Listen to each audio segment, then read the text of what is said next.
استقامت اس طاعت کو کہتے ہیں جس میں کبھی غفلت نہ ہو۔ اگر مجھ سے آپ سادہ سی تعریف پوچھیں تو استقامت کی سادہ تعریف ہے ایسی طاعت جس میں غفلت نہ آئے، جس میں لمحہ غفلت نہ آئے، لمحہ غفلت نہ آئے۔ پھر وہ محبوب کا کجاوہ بھی ملتا ہے اور پردہ بھی اٹھتا ہے اور دیدار بھی ہوتا ہے۔ اگر بغیر غفلت کے استقامت رہے تو جو لوگ عقل کے سہارے چلتے ہیں ان کے لیے استقامت کا پانا بڑا مشکل ہوتا ہے۔ عقل جگہ جگہ بندے کو مبتلا کرتی ہے، شک و شبہ میں، وہم و گمان میں اور نقد و تنقید میں، اور گرداب میں ڈالتی ہے جگہ جگہ اور استقامت سے دور کرتی ہے۔ دل، قلب، لوگوں قلب کی سواری اپناؤ، دل کے سوار بنو، عقل کے نہیں۔ عقل کی سواری جگہ جگہ بدکتی ہے، اچھلتی ہے، گراتی ہے، وہ منزل کی طرف استقامت کے ساتھ نہیں جاتی۔ عقل چونکہ عاشق ہے، عقل چونکہ سراپا عشق ہے، اس میں تکنا ہی نہیں ہے کسی اور طرف، سیدھا محبوب کے گھر کی طرف جاتا ہے، منزل کی طرف جاتا ہے۔ اس لیے غالباً علامہ اقبال نے کہا کہ دست رومی، دست بو علی اندر غبار ناقہ گم، بو علی اندر غبار ناقہ گم، دست رومی پردہ محمل گرفت۔ کہ بو علی عقل کا نمائندہ ہے، بو علی سینا، یہ نمائندہ عقل کے طور پہ بیان کیا، اور رومی نمائندہ عشق ہے۔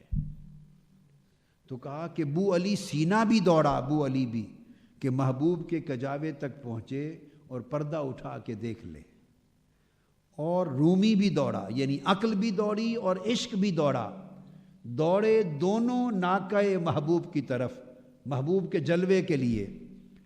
فرق اتنا ہوا عقل قریب قریب پہنچ گئی، مگر اونٹنی کے پاؤں سے جو گرد اٹھ رہی تھی، عقل اسی گرد میں گم ہو کے رہ گئی، عقل گرد میں گم ہو کے رہ گئی، اور دست رومی عشق کا ہاتھ بڑھا، گرد سے نکل گیا، وہ بڑھ کے اس نے پردہ اٹھا لیا،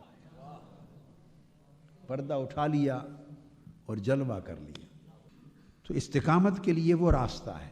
امت محمدی میں سے، امتوں میں سے چن لی گئی، منتخب ہو گئی، اور فرمایا اب اس امت میں 3 طرح کے طبقے، اس امت میں مومنوں کی، چونکہ قرآن کا وارث کہا ہے نا، اس میں کافر شامل اب اس مضمون میں نہیں ہے، چونکہ وارثان کتاب ہے۔ تو وارثان قرآن میں فرمایا 3 طبقے، فَمِنْهُمْ ظَالِمٌ لِنَفْسِهِ، ایک طبقہ وہ ہے مومن، مومنین میں، مسلمانوں میں، کتاب کے وارثوں میں۔ اس بات کو ذہن میں رکھ لیں، اس سے مراد کافر نہیں ہے، یہ بات بڑی اہم ہے، چونکہ صرف وَمِنْهُمُ الظَّالِمُونَ نہیں کہا کہ ان میں سے ایک طبقہ ظالموں کا ہے، یہ نہیں کہا، ظلم علی الاطلاق نہیں کہا، فرمایا ظالم لنفسہ، اپنی جان پر ظلم کرنے والے، اس سے مراد گناہگار ہیں، اس سے مراد کفار نہیں۔ مطلق الظالم آئے تو مراد کافر و مشرک ہوگا، ہو سکتا ہے، مطلقاً ظالم سے مراد کافر و مشرک ہو سکتا ہے، مگر جب قید آ جائے ظالم لنفسہ، اپنی جان پر ظلم کرنے والے، اس سے مراد کفار نہیں بلکہ مومن گناہگار ہیں۔ جیسے فرمایا وَلَوْ أَنَّهُمْ إِذْ ظَلَمُوا أَنفُسَهُمْ جَاءُوكَ، تو مومنوں کے لیے، کافروں کے لیے نہیں، اگر جنہوں نے اپنی جانوں پر ظلم کر لیا، جاؤکا، محبوب صلی اللہ علیہ وسلم آپ کی بارگاہ میں آ جائیں یا آ جاتے اور اللہ سے معافی مانگ لیتے، اور آپ کی بارگاہ میں آ کر معافی مانگتے اور آپ بھی ان کی سفارش کر دیتے، تو اللہ کا کیا جانا تھا، وہ وہیں کھڑے ان کی توبہ قبول کر لیتا۔ دوسرا فرمایا وَمِنْهُمْ مُقْتَصِد، اور دوسرا طبقہ ان میں ان لوگوں کا ہے جو درمیانے ہیں. کیا ہیں؟ درمیانے، مقتصد، درمیان والے ہیں. اب یہ جو مقتصد درمیان والے، یہ ظالم لنفسہ ہی سے نکل گئے. ظالم لنفسہ ہی کہ دوسرا طبقہ ہے جو درمیانے ہیں. تو یہ جو درمیانے ہیں مقتصد جن کو کہا، وہ ظالم لنفسہ ہی کے طبقے سے نکل گئے. چونکہ ظالم لنفسہ، اپنی جان پر ظلم کرنے والے اہل ایمان کے اس نچلے آخری اینڈ پر تھے. 3 طبقے بیان کیے نا، ایک اس اینڈ پر، نچلے اینڈ پر، ایک سب سے اوپر کے اینڈ پر. تو 2 اینڈز کے درمیان جو درمیانہ ہوتا ہے وہ پھر درمیانہ مقتصد ہے. اللہ پاک نے فرمایا کہ یہ نچلے اینڈ پر جو تھے وہ ہیں جو جانوں پر ظلم کر بیٹھتے.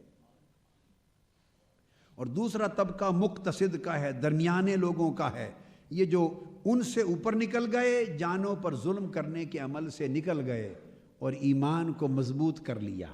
پھر تیسرا طبقہ فرمایا وہ اہل استقامت ہے، اور اہل استقامت اولیاء اللہ ہیں. فرمایا منہم ومنہم، تیسرا، اور تیسرا طبقہ کون ہے؟ ومنہم سابق بالخیرات باذن اللہ، اور ان میں اللہ کے اذن سے تیسرا طبقہ آخری اونچے اینڈ پر وہ ہے جو نیکیوں میں، اعمال صالحہ میں آگے بڑھ جانے والے ہیں، جو سبقت لے گئے.